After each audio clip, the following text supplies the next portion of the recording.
CLT as a product has been used for almost 20 years now. However, the performance of CLT under lateral loads, which are seismic and wind loads, the research has been only done during the last 10 years. At FP Innovations, we conducted a series of tests on connections that connect the CLT panels with different types of brackets. We used different types of screws to connect the brackets to the walls.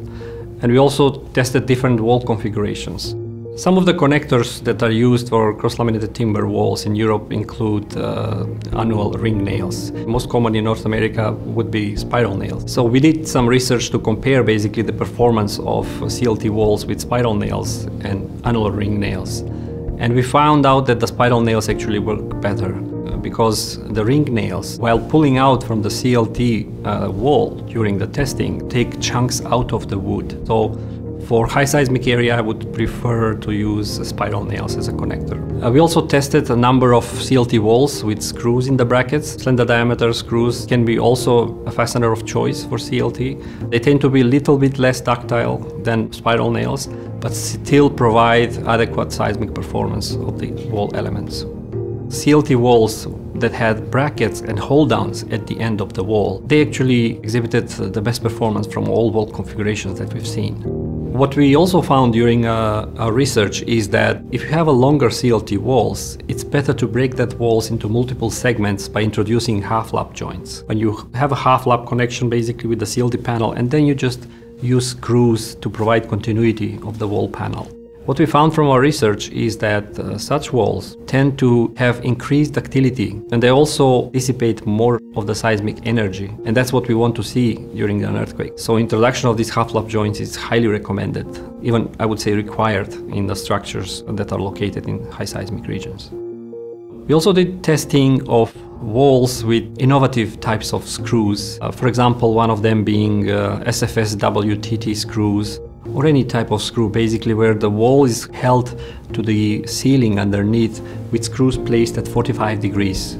That type of connection will not work. The screws in that case, they fail in tension and they rip up out of the ceiling or the floor. Not much energy dissipation and not much strength provided to the walls. During the research project of IVALSA, which is the Italian Tree and Timbers Research Institute, they also did shaking table tests on a 2-story and a 7-story building. Basically, the building was submitted to a series of 7 different earthquake motions.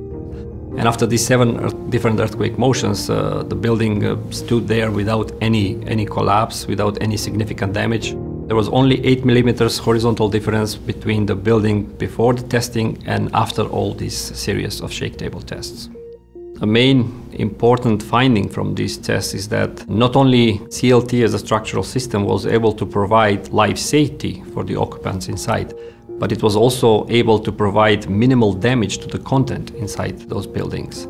Where we see inroads for CLT is for mid-rise buildings, which is 4 stories and plus, and also in large industrial buildings or large public buildings. From seismic point of view, we also strongly suggesting that capacity-based design method is used in design of CLT structures. The connections that will dissipate energy will be definitely the connections of the CLT shear walls to the floors underneath, and also the lap joint connections. Most of other connections should be designed with enough overstrength so they do not fail, while those other connections, the fuses, are failing. In order to use this methodology, you have to have an R factor for the structural type that you are analyzing. We are working actually on developing the R factors or seismic design factors for cross-laminated timbers.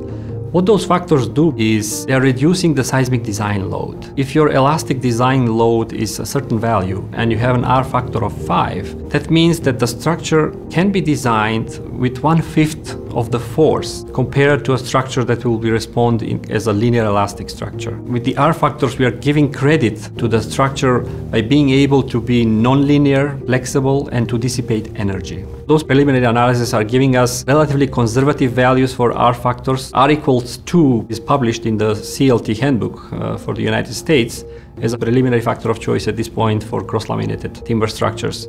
As a material, CLT will be introduced in the 2015 International Building Code in the United States. In Canada, we are trying to introduce it as a structural system for the 2015 National Building Code of Canada. The other way is through the alternative solution pathway. The designer should propose the solution to the authority having jurisdiction that I'm using CLT and this is a structural system based on research data and everything. I'm satisfying the objectives of the design.